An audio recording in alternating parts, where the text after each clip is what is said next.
দিনাজপুরের বিরামপুর উপজেলার মেয়ে শাম্মী আক্তার মনিকে বিয়ে করেছেন গণপ্রজাতন্ত্রী বাংলাদেশ সরকারের রেলপথ মন্ত্রণালয়ের মাননীয় মন্ত্রী জনাব মোহাম্মদ নুরুল ইসলাম সুজন। শনিবার ৫ই জুন ইসলামী শরিয়াহ ও সরকারি আইন অনুসরণ করে তাদের বিবাহ সম্পন্ন হয়। আজ ১১ই জুন শুক্রবার সকালে বিয়ের বিষয়টি নিশ্চিত করেছেন শাম্মী আক্তার মনির বড় ভাই মোহাম্মদ জাহিদুল ইসলাম মিলন। শাম্মী আক্তার বিরামপুর উপজেলার নতুন বাজার এলাকার মৃত আব্দুর রহিমের মেয়ে। তারা দুই ভাই এক বোন। জানা যায়, শাম্মী আক্তার আইন বিষয়ে পড়াশোনা শেষ করে হাইকোর্টে এক সিনিয়রের সঙ্গে প্র্যাকটিস করছেন।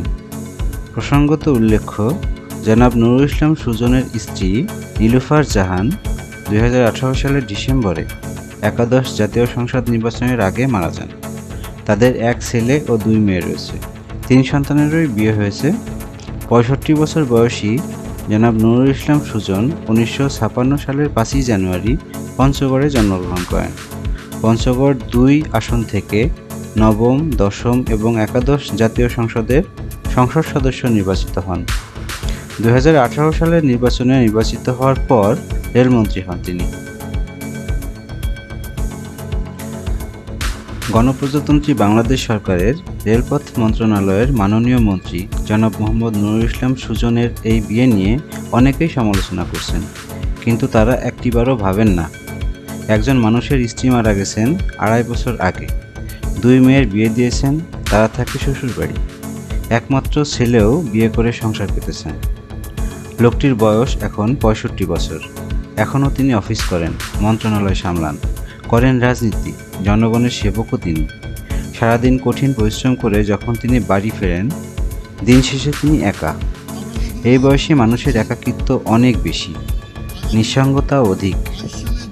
এই লোকটির গল্প করার জন্য হলেও একজন সঙ্গী দরকার। তার ব্যক্তিগত আবেগ, অনুভূতি, রাগ, অনুরাগ কে শুনবে? বাড়ির সবাইকে কি সব বলা যায়? থাকুক না বাড়ি ভর্তি লোক, হন না তিনি মন্ত্রী। দিন শেষে মন খুলে হাসার জন্য হলেও বিশেষ কাউকে দরকার।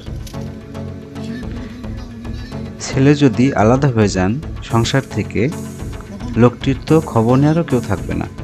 সবাই নিজেকে নিয়ে ব্যস্ত। লোকটিকে এক গ্লাস পানি এগিয়ে দেওয়ারও কি কেউ থাকবে?